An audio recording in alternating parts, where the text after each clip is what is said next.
Bismillahirrahmanirrahim. Assalamualaikum warahmatullahi wabarakatuh.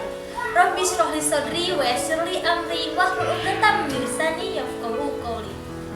Saya Tafani Arabani dari jurusan Manajemen Pendidikan Islam Fakultas Tarbiyah Keguruan UIN Sunan Bandung. Pada kesempatan kali ini, saya akan sedikit menyampaikan tentang materi yaitu mengenai aliran Jabariyah. Sebelumnya, saya akan sedikit menjelaskan pengertian dari kata Jabariyah tersebut. Kata Jabariyah itu berasal dari kata Jabaro yang berarti memaksa atau mengharuskan seseorang untuk melakukan sesuatu. Nah, Allah memiliki sifat al-jabar dalam bentuk mubalaghah, itu artinya Allah maha memaksa. Selanjutnya, kata Jabaro setelah ditarik menjadi Jabariyah memiliki arti suatu aliran. Lebih lanjut, Asy-Syahrastan menegaskan bahwa paham al-jabar itu berarti menghilangkan perbuatan manusia dalam arti yang sesungguhnya dan menyadarkan kepada Allah Subhanahu wa taala. Dengan kata lain, manusia tidak memiliki kemampuan untuk mengerjakan sebuah perbuatan dalam keadaan terpaksa. Secara istilah, Jabariyah berarti menyadarkan perbuatan manusia kepada Allah Subhanahu wa taala. Jabariyah menurut Mutakallim adalah sebuah mazhab, sebuah sebutan untuk mazhab al-kalam yang menafikan perbuatan manusia secara hakiki dan menisbatkan kepada Allah Subhanahu wa taala semata. Menurut Harnastion, Jabariyah adalah suatu paham yang menyebutkan bahwa segala perbuatan manusia telah ditentukan oleh Allah, oleh qada dan qadar Allah. Maksudnya adalah bahwa setiap perbuatan yang dikerjakan oleh manusia tidak berdasarkan kehendak manusianya, tapi diciptakan oleh Allah Subhanahu wa taala dan dengan kehendaknya. Di sini manusia tidak memiliki kebebasan dalam berbuat karena tidak memiliki kemampuan. Ada yang mengistilahkan bahwasannya paham Jabariyah itu sebagai aliran di mana manusia menjadi wayang dan Allah sebagai dalangnya. Memahami persoalan Jabariyah yang menjadi salah satu pokok bahasan utama dalam sejarah teologi Islam dapat dilihat dari dua sisi pandang. Yang pertama yaitu dalam aspek sosiologis masyarakat Arab, dan yang kedua adalah dari aspek institusi atau aliran pemahaman. Aspek pertama yaitu kondisi sosiologi masyarakat Arab dengan suasana terik panas dan tanah berupa padang pasir tandus menjadikan tidak banyak menemukan cara untuk berubah ke arah yang baik. Ini kemudian menggiring pemahaman Jabari atau fatalisme ke dalam paradigma berpikir mereka. Di samping itu, kuatnya iman terhadap kodrat dan iradat Allah ditambah pula dengan sifat wahdaniyatnya juga mendorongkannya untuk berpikir pola pikir tersebut.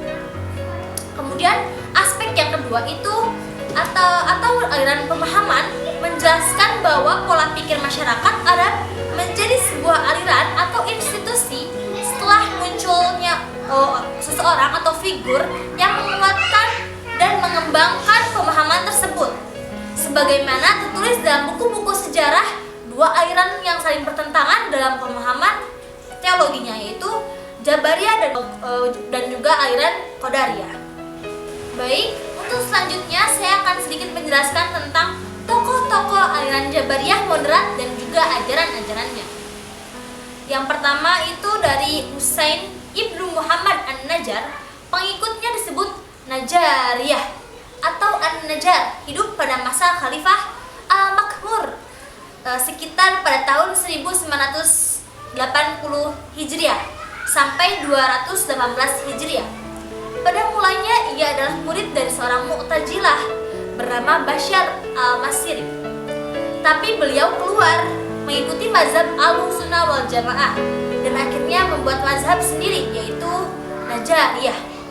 Baik, beliau itu berusaha untuk mempersatukan di antara paham-paham yang ada. Kadang-kadang fatwanya sama dengan Mu'tazilah, lain kali mirip dengan Jabariyah. Lain waktu percis dengan Murji'ah atau Syiah, bahkan Ahlussunnah wal Jamaah, tapi sekarang aliran ini sudah tidak ada lagi karena karena tidak adanya pengikut hilang bersama waktu. Itu dalam sebuah kitab yaitu Sirajuddin Abbas. Kemudian ajaran-ajarannya, ada beberapa ajaran-ajarannya. Yang pertama, Tuhan yang menciptakan perbuatan-perbuatan manusia, baik perbuatan jahat maupun perbuatan baik, tetapi manusia memiliki bagian dalam mewujudkan perbuatannya.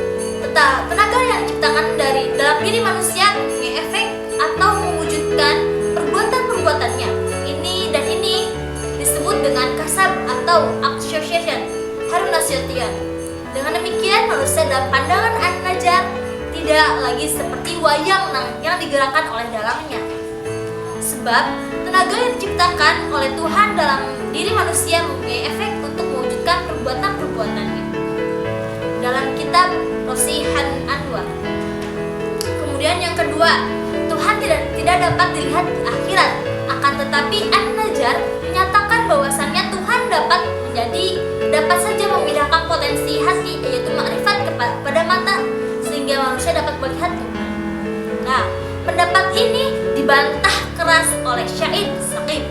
Menurutnya, kenikmatan terbesar bagi penduduk surga adalah melihat Allah. Nah, bermunajat kepadanya memperoleh kebahagiaan dengan kerelaannya. Allah berfirman yang artinya, pada hari ini wajah-wajah berseri melihat Tuhannya. Quran Surat 75 ayat 21-22. Dari Syuaib bahwa Rasulullah bersabda, yang artinya, jika penghuni surga memiliki surga, maka Allah berfirman yang artinya, jika kalian menginginkan sesuatu, maka akan aku tambahkan. Mereka menjawab, tidakkah engkau menyelamatkan kami dari neraka? Rasulullah bersabda, yang artinya, setelah itu hijab dibuka dari penghuni surga. Dalam kondisi seperti itu, maka tak ada satupun yang diberikan kepada mereka yang lebih dicintai kepada mereka Tuhan mereka daripada melihat Tuhan mereka. Rasulullah membaca ayat dan yang artinya, orang-orang yang berbuat kebaikan akan memperoleh kebaikan, dan tambahannya. Hadis riwayat Bukhari dan yang lainnya. Dari Jabir, ia berkata, Rasulullah melihat bulan pada malam purnama. Seraya beliau bersabda, kalian akan melihat Tuhan dengan jelas. Bagaimana kalian melihat bulan ini? Kalian tidak sulit melihatnya jika kalian mampu. Hendaklah kalian mengerjakan sholat sebelum matahari terbit dan sebelum terbenam. Setelah itu Rasulullah bersabda yang artinya, bertasbihlah dengan memuji Tuhanmu sebelum matahari terbit dan juga terbenam. Hadis riwayat Bukhari, Muslim, Daud dan Tirmizi. Dari ayat dan juga hadis tersebut dapat dipahami bahwa Allah dapat dilihat di surga oleh penduduk surga dengan jelas, sejelas kita melihat bulan pada waktu malam hari. Dalam mengartikan ayat ini, Hamka tidak mempermasalahkan bagaimana caranya melihat Tuhan. Dengan apa melihat Tuhan, dengan perantara apa, dan anggota tubuh yang mana kita dapat melihat. Menurutnya, pernyataan-pernyataan itu tidak akan menimbulkan pada orang yang hatinya telah dipenuhi oleh janji yang benar, janji dari Allah sendiri, janji yang jelas dengan wahyu Al-Quran, diterima penuh oleh hati dan orang yang beriman.